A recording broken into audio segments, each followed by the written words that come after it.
Es geht direkt weiter mit unserem nächsten Speaker und zwar ist das Dmitro Kornilov. Welcome to Metamarketing. Er ist CEO und Co-Founder des International Metamarketing Studio mit ukrainischen Wurzeln. Sein Thema ist die Publikumspsychologie hinter AR-Filtern, digitaler Mode, virtueller Influencer und der guten Metaverse. Da hinten gibt es auch einen Stand, ich bin mir sicher, ihr habt ihn schon gesehen, in dem ihr Filter ausprobieren könnt für Instagram mit toller Fashion, die einfach über AR nochmal animiert werden kann. Ich finde, es sieht super spannend aus und es scheint irgendwie auch eine Art von Zukunft von Fashion zu sein. So, our next speaker, without further ado, please welcome him with a very warm applause, Dmitro Kornilov. We're looking forward to your speech. Only one that you love. Only one. Hello everyone, my name is Dima Kornilov. I'm CEO and co-founder of FaceMe Metamarketing Agency, and today I will immerse you into the world of meta-marketing and also meta-art. We will understand how AR filters, digital fashion, metaverse projects, and virtual influencers can work for businesses and art projects. And also, we will understand the psychology of the audiences behind this technology. Because, you know, people don't usually care about how technology works, and we need to understand what motivates them to interact with the technologies that you use. Before I start, I will tell you a couple of words about FaceMe. We're an international tech studio that creates AR filters, digital fashion projects, virtual influencers, and metaverse spaces for world-renowned brands. And I hope you visited our zone in Berlin Photo Week with VR headsets, with AR mirrors, and other cool stuff that we've created for you.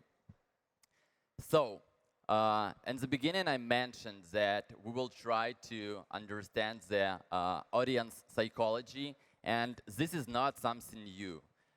In 1920s, Edward Bernays, the father of PR and the nephew of Sigmund Freud, told that if we will understand the mechanism and motives of the group mind, we will be able to control the masses without them knowing it. And even though it sounds highly unethical or a little unethical, it's still relevant. And this is something that is still a key to the marketing and communications. I will give you one example how it worked, just for you to understand the scale. 70 years ago, women were not smoking. Female smoking was not something widespread. But then something changed, and women started to smoke a lot. What exactly changed? Tobacco lobbyists, they give requests to psychologists to create a campaign to popularize the smoking among female. At that time, the emancipation movement was on the rise, and there was a lot of talking about female rights, because as you all know, in the USA, equity was not always like the thing that is happening. So what they did is that they told that cigarettes are torches of freedom. And if woman is free, if she wants to be equal, she must smoke. And that is how they launched the promo during one of the biggest emancipation events. And they popularized this through the activists. And that is how the smoking became the symbol of female power. So, in the age of digital marketing, psychology needs changed, but they still remain the key to the marketing and PR. So what exactly happened? First of all, society atomized. Social networks and messengers, they replaced real-life communications. And this trend also became even more bigger after we all started to meet online with the help of Zoom, Google Meets, and all of this during the pandemic times. As a result, our society atomized. We started to feel more disconnected with each other, more lonely, and we started to receive deficit of a physical attention occurred. We really rarely meet each other in person. We rarely give each other compliments. And people feel more lonely because of this reason, and they start to look for this attention as well.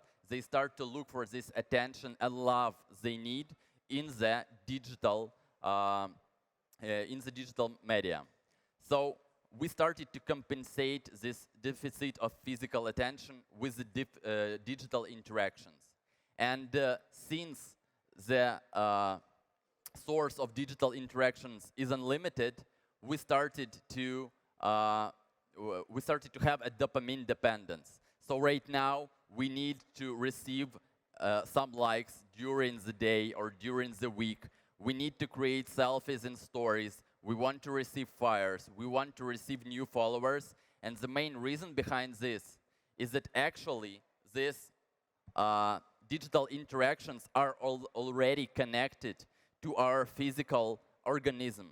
Right now, we actually receive pleasure from digital interactions, and it was once again confirmed by the study that made by Wall Street Journal. So right now, the main questions that we should ask in terms of applying marketing innovations and even in creation of cultural and art projects is something that we create helps people to feel noticed, feel loved, feel beautiful, feel successful, or feel a part of the community. So, and as a fact, receive a dopamine recharge. And I bet that even now some of you receive dopamine recharge by swiping through their phones, because that's actually how this dopamine dependence works.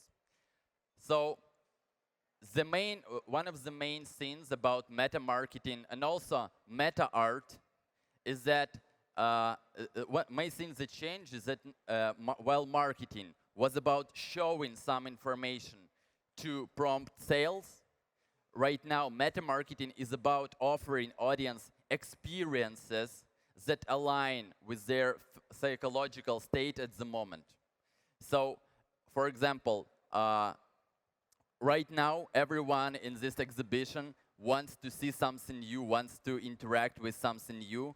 That is why it is relevant not to just show it, but to give some experience, to offer some interactions. And if in the case of marketing and old school communication, the people were like objects of the communication, right now people are participants, should be participants of the communication. Right now I will crash test 4 new instruments of communication with the help of this method. We will ask ourselves if these instruments fulfill any psychological needs of the audiences. So first is AR filters. Obviously, AR filters or Instagram filters, Snapchat filters, TikTok filters are in trend. Everyone is using it. And the reason is super simple, because these AR filters, they allow audiences to receive digital interactions and as a result, physical pleasures. People post creative content, people post themselves through beautification filters, they receive likes, and therefore they receive physical pleasures. But how brands and artists can benefit from this instrument? They can create AR filters that are relevant to their audiences and integrate their branding inside these filters. This is how they will receive branded user-generated content, awareness, and even growth of sales. And to prove the point, I will show you one super funny but still very efficient case that we created for one of our banks, for one of our clients.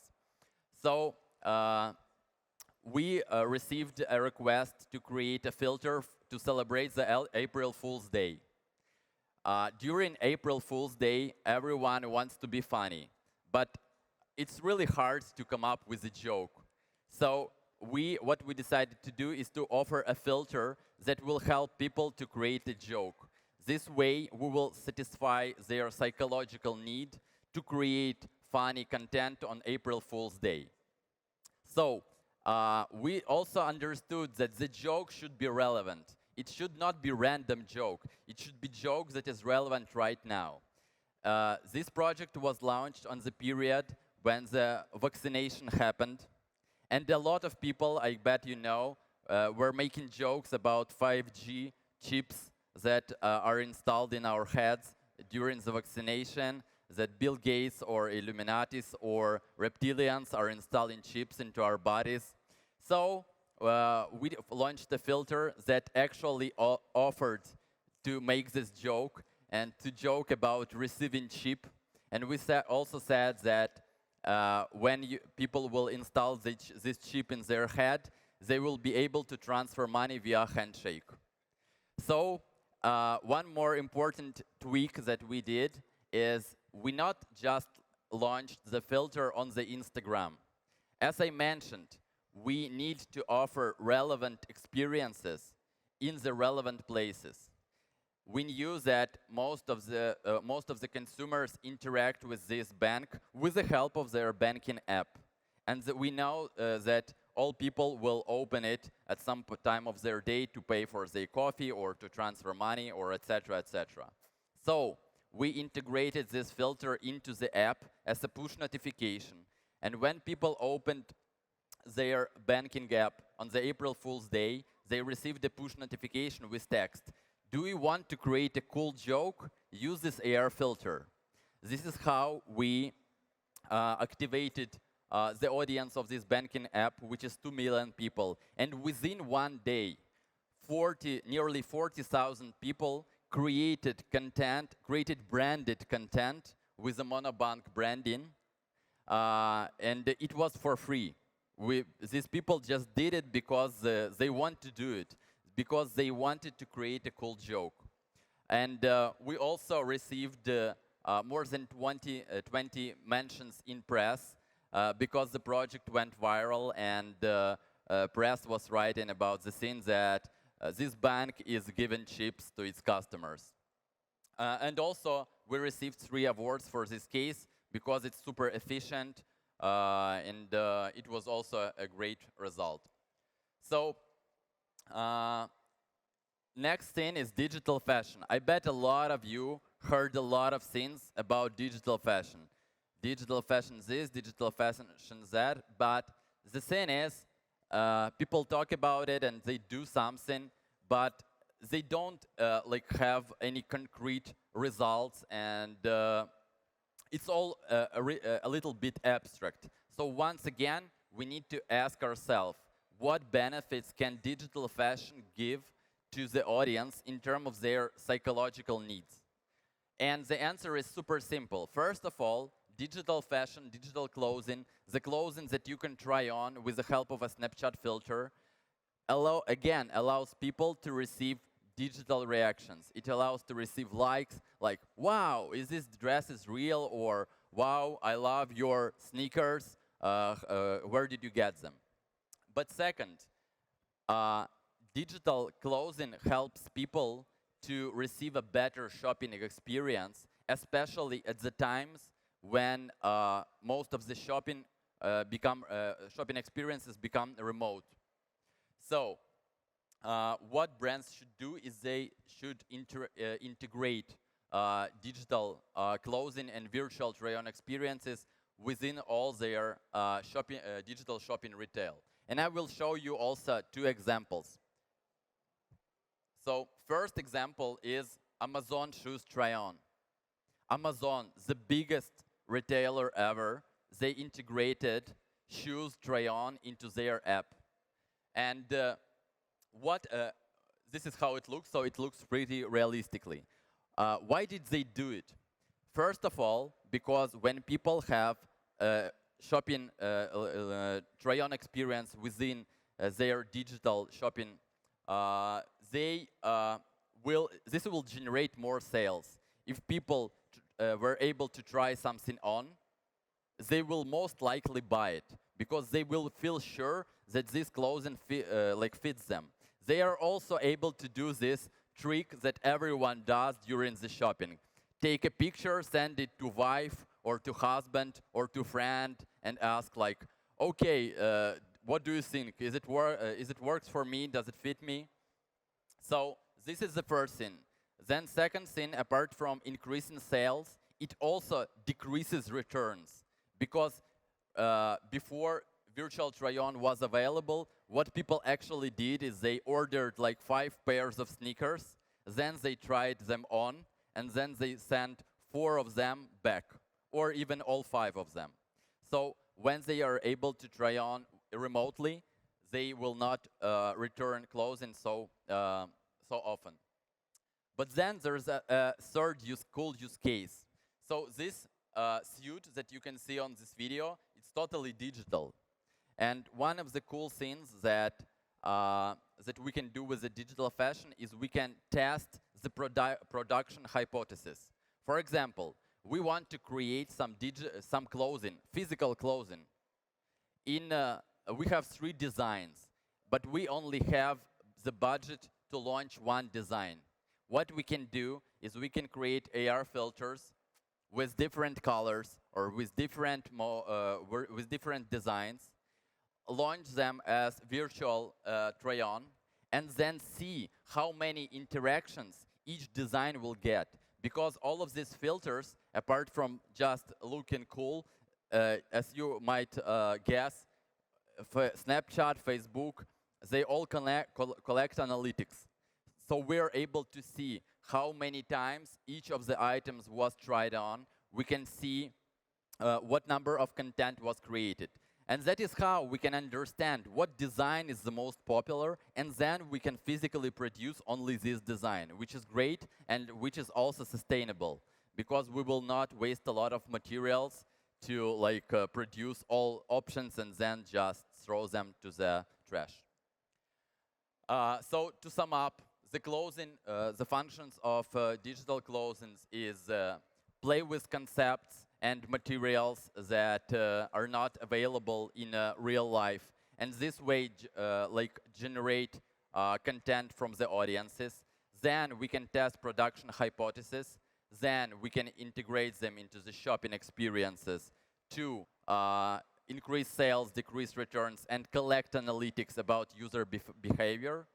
And also we can integrate them into offline shopping experiences. With the help of AR mirror, you all know this situation. When you're in the store, you want to try on some clothing, but then the consultant comes to you and says, okay, can I help you? And you start to feel shy, like, oh, no, it's so hard, I will not try this on. But with the help of AR mirror, for example, you can just stand in front of the mirror, see how everything looks on you, and then make your decision. Should I try it on physically or no? So the digital try-on, it helps to avoid this awkward moment of trying on. Then another crazy topic. This is something that is actually happening, and I hope that this product will make you to ask the questions like, who do I actually follow? And why am I following these people? So right now, it is possible to create fully virtual people that will look like real people, that will post like real people, interact with brands as real people, and also comment like real people. And the phenomena is that people are following these virtual people. They're following them, they're liking them, they are even texting them. So we created this virtual influencer, Astra Star, and we also created Tinder for her. And people started to text her, invite her, and doing all this stuff that people do on Tinder. So people actually believe. And we asked ourselves, we tried to find the answer, why are people following virtual influencers? And the answer is super simple. The answer is real physical influencers, they don't post real content on social media. Right now, we're following not what's real, we're following the things that are interesting. And all these bloggers, they don't post about the uninteresting parts of their life. They don't post about their pains and how they are unsuccessful on something. They only post cool content that everyone will like. So basically, real bloggers are also virtual. They're posting not their real life, but virtual life. So there is not a lot of difference between virtual influencers and real influencers. And if your virtual influencers will post interesting and relevant content, people will follow it just because because of the fear of missing out. They will want to follow it just to receive some relevant information, and also because we all love to peep into other people's life. So people will, okay, how is she doing? I need to check her content. Regarding the brands, what brands can get from the virtual influencers? Basically the same thing as from real influencers. They can get interactions with their branded content. They can get awareness. They can recreate user stories for their products. And most importantly, they have total control over virtual influencer. Virtual influencer cannot be in a bad mood. He cannot die or be drunk at Friday evening. He is in total control of the brand. And regarding the cases, we worked together with our virtual influencers. We created a project with Lenovo. We created 4 posts and 11 stories, and we reached more than 50,000 people and received more than 2,000 interactions with content. And also, we were published at the cover of the Pink magazine. So people perceive this as real and it's efficient for brands. And I will not create a presentation about, I will not speak a lot about other cases with virtual influencers. You can Google them. But the fact is, other brands also create their virtual influencers, like, for example, Puma, Yux, and others. And finally, Metaverse. I think most of you heard about Metaverse, and I bet a lot of you hate it already, because a lot of things were said about Metaverse, but nothing actually and concrete happened. And as Snapchat CEO Spiegel said, if you will ask 10 people what Metaverse is, you will hear 10 different opinions. So I guess in order to understand the whole thing, we need to separate 2 metaverses. First, Metaverse as a concept that was pitched by Mark Zuckerberg about the fully digital world where people will be able to receive physical pleasure and real emotions from digital interactions. And second, the Metaverse as it is right now, based on the abilities that we have as the audiences. So right now, I bet that none of you have VR headset. And since no one owns VR headset, it means that right now, technically, Metaverse is just a web or app interface where people can be present in form of 3D avatars. So the main point I wanted to say is that right now, metaverses are not ready to use like they're supposed to or like they are planned to use, but still, people somehow engage with them. And the main, and again, from the psychological perspective, the main reason why people are engaging with the metaverse projects and want to learn about them is just a fear of missing out. They are afraid that they will lose some important topic, and that is why brands can create their metaverse experience that will attract people who just want to learn what the metaverse is. But in terms of conversions, metaverses cannot give any actual conversions because it's really hard to access the metaverse. You need to go. You need to have a powerful laptop. You need to go there. You need to spend time there. So it's not like a one-click activity. But at the same time, brands can use it as a news break project and new owned media. And finally, super short checklist about metaverse projects.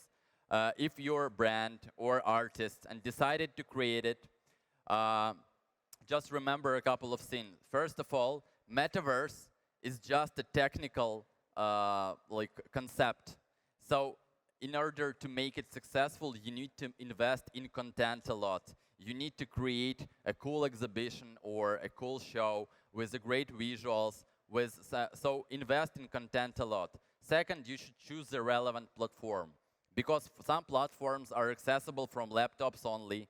And if your audience uses mobile, you need to use the metaverse that works with mobile. Also, you need to check if the mobile phones of your audiences will work with this metaverse. And then think of the metaverse as a long-term activity. So don't do only one thing. Think about some event programs that you will want to implement and make it long-term.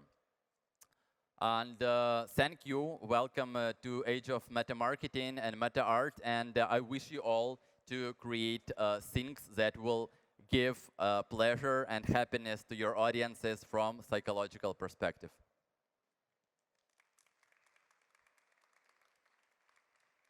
Yeah, guys, and thank you very much. And if you have any questions, including awkward questions, you can ask me.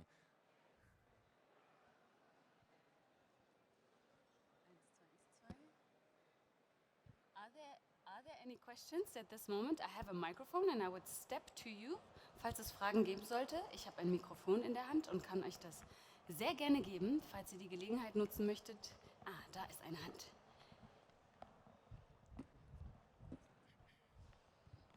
Hi, I just wanted to ask about the Amazon shoe try-on that you talked about. Is this in the US at the moment, or where is it available? It's in USA, but we need to check. Maybe it's already in Europe as well. It's available within Amazon Fashion app.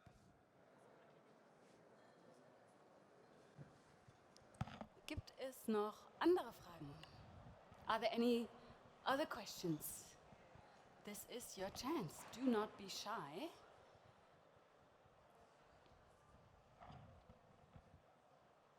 No other questions? Ding, ding, ding, ding. The peer pressure is real. What is a question that you would actually wish someone would ask you about meta fashion? What is a question you would wish someone would actually ask you? I don't know. I think I've said a lot, everything I need to say about meta fashion, but I want to mention one more thing: NFTs.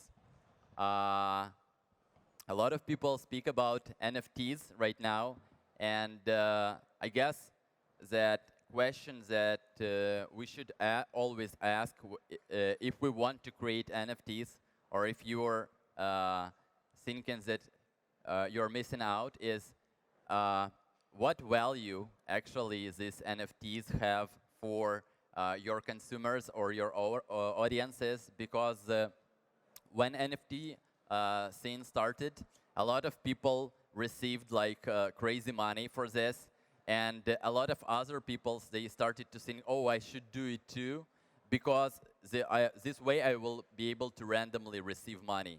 But that's actually, and that is how they get engaged in the whole scene. They start to engage their friends, and this is all happens. But again, I just want to say that it's not a magic pill, and as right now, one of the main psychological motivations for people to buy NFT is ludomania. So they want to buy this NFT because they think that it will grow in price at some point, and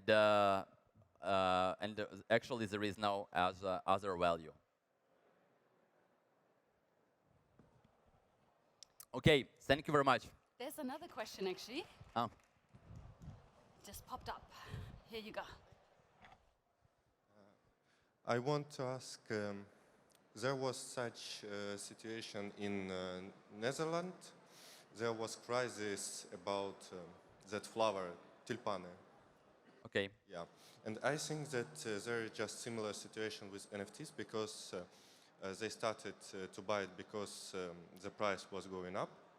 Then they just bought it like you buy it, price is going up. Somebody buy it again, price again. But there was just one point where everything crashed, and only a few kind of flowers were at the same level of price because there was people who knew what they want, why do they need that flowers. So is there something similar with NFT? Great question, and I guess that's the thing we should ask about ourselves about NFT is that are we sure that someone actually paid the money for it? Are we sure that the things that we read in social media and press is true? Because even in art, it often happens that agent of the artist buys the art of his artist to pump the price. And that is actually what could happen with NFTs. When people who created their NFTs, they buy their own NFTs, and then they tell the press that they sold this NFT for 1 million, and this is how they pump the market. And also regarding the NFT, so there is no way to check what actually is happening in the NFT market and who owns. But I know one cool statistic is that 10 of the most of the biggest NFT purchases in the history of NFT market were made from 2 wallets. So you should, I guess we should always critically test the information that we receive, and maybe if you don't see the value, it's not because you don't understand something, it's because there is no value. Okay. Okay, thank you. Give it up for Dmitro.